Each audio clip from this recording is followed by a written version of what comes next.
గాయత్రి వంటింటికి స్వాగతం. ఇక్కడ నేను చూపించబోయే వంటని మీరు కూడా చేసి మీ ఫ్యామిలీ మెంబర్స్తో రుచి చూసి ఎంజాయ్ చేస్తారని ఆశిస్తాను. ఈ వంటలపై మీ అభిప్రాయాలు, ప్రశ్నలు నాకు gayatri@gayatrivantillu.com ద్వారా తెలియపరచగలరు. ఈరోజు గాయత్రి వంటింట్లో వడుమాంగా తయారు చేయడం నేర్చుకుందాం. ఈ వడుమాంగాని మామిడి పిందెలతో తయారు చేసుకుంటాము.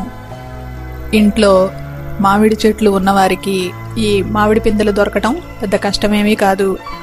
మిగిలిన వారు మార్కెట్లో అబ్జర్వ్ చేస్తూ ఉంటే ఉగాది వెళ్ళిన తర్వాత అప్పుడప్పుడు ఈ మామిడి పిందెలు దొరుకుతూ ఉంటాయి. వాటితో ఈ వడుమాంగాని పెట్టుకోవచ్చు. దీనికి కావలసిన పదార్థాలు ఏమిటో ముందు చూద్దాం. మామిడి పిందెలు 860 గ్రాములు, రాళ్ల ఉప్పు 3/4 కప్పు, ఆవాలు 10 గ్రాములు, పసుపు 1.5 టీ స్పూన్లు, ఆముదం 1.5 టేబుల్ స్పూన్లు,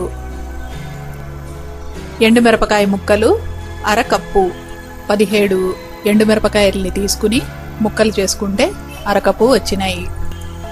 ఇప్పుడు ప్రిపరేషన్స్ని చూద్దాం. మామిడి పిందెల్ని తెచ్చుకునేటప్పుడు గుర్తుంచుకోవాల్సిన విషయం ఏమిటంటే ఈ బొమ్మలో చూపించిన విధంగా మీడియం సైజువి తీసుకోండి. ఇంతకన్నా చిన్న సైజు ఉన్న వగరు ఎక్కువగా ఉంటుంది.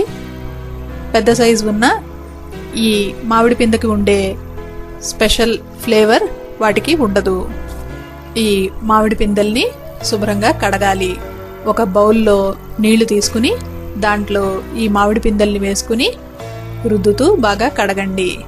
మట్టంతా పోయేటట్టుగా కడుక్కుని వాటిని ఒక పొడి బట్ట మీద వేసుకుని పూర్తిగా ఆరనివ్వండి. పూర్తిగా ఆరిన తర్వాత వాటికి ముచ్చెలు కట్ చేసుకోవాలి. ఈ బొమ్మలో చూపించిన విధంగా ముచ్చెలు తీసేసుకుని పెట్టుకోండి. రాళ్ల ఉప్పు సుమారు 3/4 కప్పు తీసుకుని ఒక పొడి మిక్సీ జార్లో వేసుకుని గ్రైండ్ చేయండి. మెత్తగా పొడి చేసుకోవాలి. ఇలా వచ్చిన రాళ్ల ఉప్పుని 165 గ్రాములు కొలుచుకుని పెట్టుకోండి. ఇప్పుడు అదే మిక్సీ జార్లో ఆవాలు వేసుకోండి. దానికి పసుపు కూడా వేసి ఈ రెండును మెత్తగా గ్రైండ్ చేసుకోండి. గ్రైండ్ చేసేటప్పుడు కొద్దిగా నీళ్లు పోసి స్మూత్ పేస్ట్ తయారు చేసుకుని ఒక బౌల్లోకి తీసుకుని పక్కన పెట్టుకోండి. ఇప్పుడు ఈ వడుమాంగా తయారు చేసే విధానాన్ని చూద్దాం. ఇది తయారు చేసే ముందర మిక్సింగ్ బౌలు, అలాగే దీన్ని ఉంచడానికి ఉపయోగించే జారు పొడిగా ఉండేటట్టుగా చూసుకుని పెట్టుకోండి. ఒక పొడి మిక్సింగ్ బౌల్ తీసుకుని దాంట్లో ఈ మామిడి పిందెల్ని వేసుకోండి. ఈ మామిడి పిందెల మీద ఆముదం వేసుకోండి. వేళ్లతో ఈ పిందెలన్నిటికీను ఆముదం పట్టేటట్టుగా బాగా కలపండి. ప్రతి పిందెకీను ఆముదం చక్కగా పట్టాలి.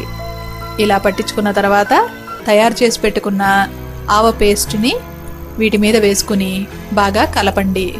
అన్ని మామిడి పిందెలకి ఈ పేస్ట్ అంటేటట్టుగా కలుపుకోండి. కొలిచి పెట్టుకున్న పొడి చేసుకున్న ఉప్పుని దీంట్లో వేసి బాగా కలపండి.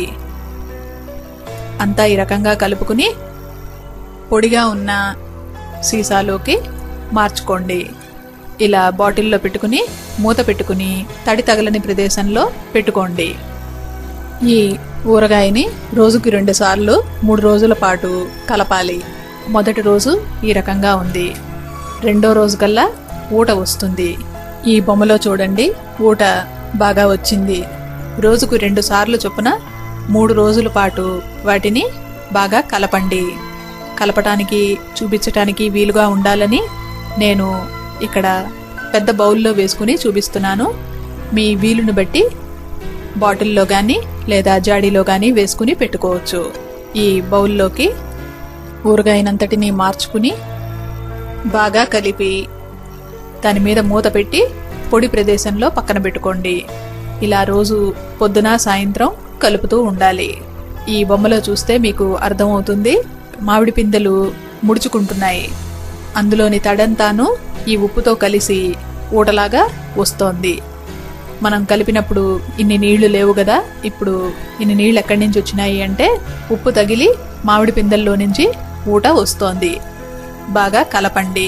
గుర్తు పెట్టుకుని రోజుకు 2 సార్లు కలుపుకుంటూ ఉండాలి. మొదటి రోజున మనం పెట్టినప్పటికన్నా 3వ రోజు సాయంత్రానికల్లా చూస్తున్నారు ఈ బొమ్మలో మామిడి పిందెలు మరింతగా ష్రింక్ అయినాయి. 4వ రోజున ఈ ఊరగాయలో కారం కలుపుకోవాలి. ఎండుమిరపకాయల్ని ముక్కలుగా చేసుకుని అరకప్పు కొలుచుకుని పెట్టుకోండి. ఇక్కడ నేను 17 ఎండుమిరపకాయలు తీసుకుని వాటిని ముక్కలుగా చేసుకుంటే అరకప్పు వచ్చినాయి. ఒక పొడి మిక్సీ జార్ తీసుకుని దాంట్లో ఈ ఎండుమిరపకాయ ముక్కల్ని వేసుకుని గ్రైండ్ చేయండి. దీన్ని స్మూత్ పేస్ట్గా తయారు చేసుకోవాలి. ఈ మామిడి బూటని కొద్ది కొద్దిగా పోస్తూ గ్రైండ్ చేస్తూ స్మూత్ పేస్ట్ తయారు చేసుకోండి. ఈ ఎండుమిరపకాయల ముద్దని ఊరగాయలో వేసుకుని బాగా కలపండి. అంతాను చక్కగా కలుపుకుని ఆ బౌల్ మీద మూత పెట్టుకుని పక్కన పెట్టుకోండి. ఇప్పుడు ఆ బౌల్ మూతిని ఒక పొడి బట్టతో కప్పి తాడుతో గట్టిగా కట్టేయండి. ఈ బొమ్మలో చూపించిన విధంగా మూతి దగ్గర కట్టేయండి. ఇక్కడి నుంచి గుర్తు పెట్టుకుని రోజుకు ఒక్కసారి 10 రోజుల పాటు మూత తెరిచి కలుపుకుని మళ్ళీ మూత పెట్టేసి దానిపైన గుడ్డ వేసి మూతిని కట్టేసి పెట్టుకుంటూ రండి. ఇలా 10 రోజులు చేస్తే వడుమాంగా వేసుకోవటానికి తయారైపోతుంది. ఈ ఊరగాయలో 10వ రోజుకల్లా ఇక్కడ చూస్తున్నారు మామిడి పిందెలు ఎంతగా శుష్కించిపోయినాయో కదా. ఇందులో వేసుకున్న ఉప్పు వలన ఈ మామిడి పిందెల్లో నుంచి ఊటంతా బయటికి వచ్చింది. ఈ ఊట ఉప్పుతో కలిసి సాచురేటెడ్ సొల్యూషన్ అంటే సంతృప్త ద్రావణం అవుతుంది. కాబట్టి ఈ ఊరగాయ పాడవదు. కానీ అన్నంలో కలుపుకోవటానికి ఈ ఊరగాయని వేసుకుంటే బాగా ఉప్పగా ఉంటుంది. అదే ఈ ఊరగాయ పప్పుల్లోకి పెరుగులోకి నంచుకోవటానికి ఎంతో టేస్టీగా ఉంటుంది. ఇలా తయారు చేసుకున్న ఊరగాయని ఏదన్నా బాటిల్లో వేసుకుని స్టోర్ చేసుకోండి. రోజువారీ వాడుకోవటానికి చిన్న జాడీలోకి తీసుకుని వాడుకోవచ్చు. ఈ ఊరగాయని పప్పు అన్నంలోనూ లేదా పెరుగు అన్నంలోనే కాక ఇంకో రకంగా కూడా వాడుకోవచ్చు. అది ఎలాగంటే కాసిన మజ్జిగ తీసుకుని దాంట్లో ఈ వడుమంగా రసాన్ని కొద్దిగా పోసుకుని కలుపుకుని తాగితే ఉప్పు పులుపు కారం తగులుతూ రుచిగా ఒక డ్రింక్ తయారైపోతుంది. ఈ మూవీ క్లిప్ ద్వారా ఈ కొత్త వెరైటీని మీరు కూడా తయారు చేసుకుని ఎంజాయ్ చేస్తారని ఆశిస్తాను. ఈ రెసిపీకి సంబంధించిన డీటెయిల్డ్ డిస్క్రిప్షన్, టిప్స్ మీరు నా వెబ్సైట్లో చూడగలరు. ఇలాంటి మరెన్నో వంటలని మీరు నా వెబ్సైట్ gayatrivantillu.com లో చూడగలరు.